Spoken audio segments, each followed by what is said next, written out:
one, so please welcome Louise.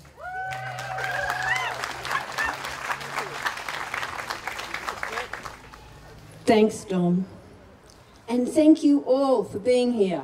It's so amazing to see so many people passionate about this really important cause. Marching the march, ready to get active and show the government we won't put up with this anymore. I would also like to acknowledge the Gumbaynggirr Nation, who are the custodians of this land. And let's work with them, let's work together to protect country. I'm Louise. I speak for the trees, who forestry are chopping down as fast as they please. And if we don't all get active and really get hopping, up in the headwaters, our water supply they're going to be chopping. Not far from here, up in the high ridges, the Kalang, the Billingen and the Nambucca River begins. At the moment, these places are flowering. There's a massive amount of wildflowers. It's so beautiful. The air is so sweet. Let's take a moment and just breathe together. Breathing in, breathing out. Now let's be the trees, the amazing trees that provide the oxygen that we breathe in and take up the carbon dioxide that we breathe out. Let's breathe in with the trees. Breathing in, carbon dioxide. Breathing out, fresh, clean oxygen. We need the trees.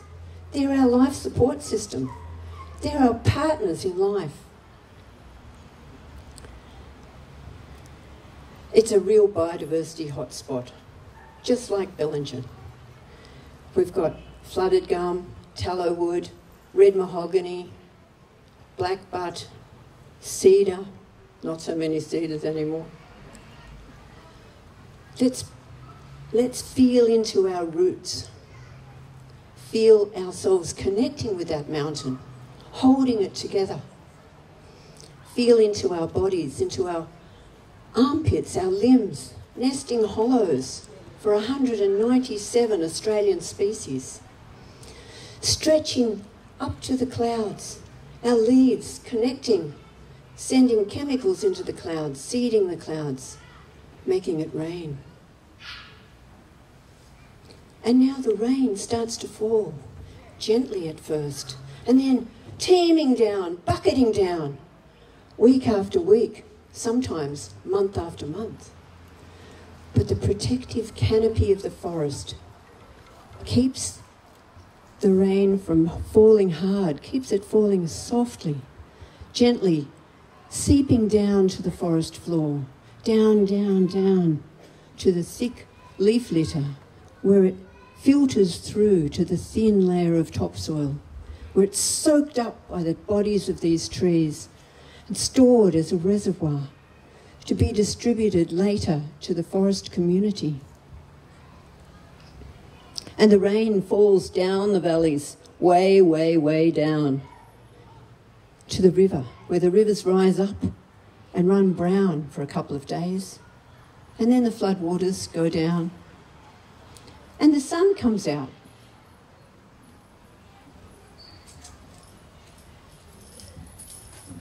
Enter forestry. Forestry Corporation with their massive 40-ton forest harvesters. Not like the old days, where hundreds of people went into the forest with axes, or even in the 60s and 70s when people went in with chainsaws.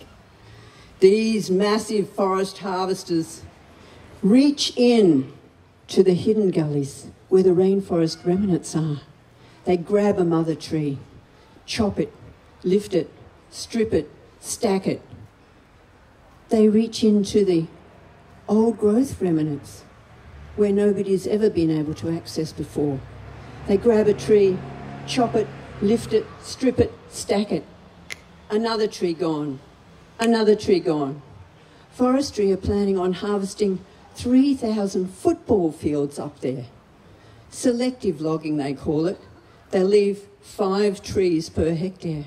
The trees are battered and bruised. The soils are crushed. They leave huge holes in the canopy so the wind and the sun dry it out and make it prone to fire. And when the rain does come, and it will, gently at first, and then teeming down, bucketing down with rain, week after week, month after month, there's no protective canopy anymore. The rain falls on the leaf litter and washes it down the steep slopes to the river, washes away the fragile, thin topsoil. And still the rain comes down, penetrating the clay, seeping through to the Nambucca shale beds, the highly unstable bedrock. And then mass movements slide down the mountain into the river. The river runs yellow for months. It gets into the gills of the fish and the eels, and into the lungs of the platypus and the crayfish, coating everything with a fine, thin, yellow coat all the way down to Urunga, Nambucca, the oyster beds, the seagrasses buried. These are the homes for our fisheries. And this is our drinking water. It's madness. It makes me terribly, terribly sad. It makes me frightened. And it makes me angry.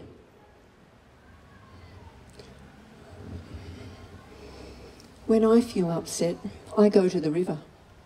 I've lived by the upper reaches of the Kalang River for 44 years. I've raised 5 children and 10 grandchildren out there. And I have 1 great-grandchild. My children learnt to swim in the river.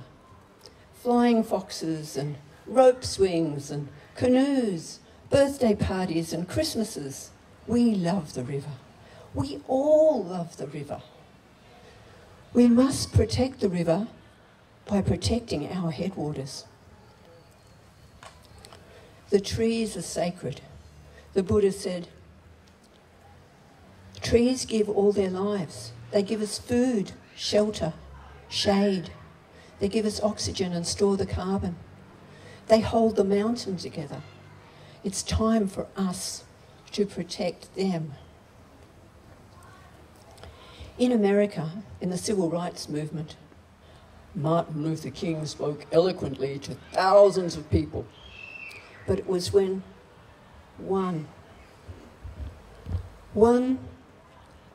single mother, Rosa Parks, refused to give up her seat on a bus that everything changed. There was a mass movement, a shift.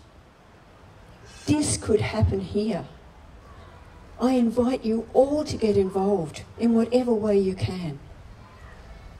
Whatever makes you feel comfortable, and a bit more. Challenge yourselves. None of us know when that shift is going to happen, but it will happen, and we need all of you wonderful, clever, intelligent people to get on board with this, to make it happen. I am Louise. I speak for the trees. And I'm asking you to get involved, please. Together we can save the Kalang.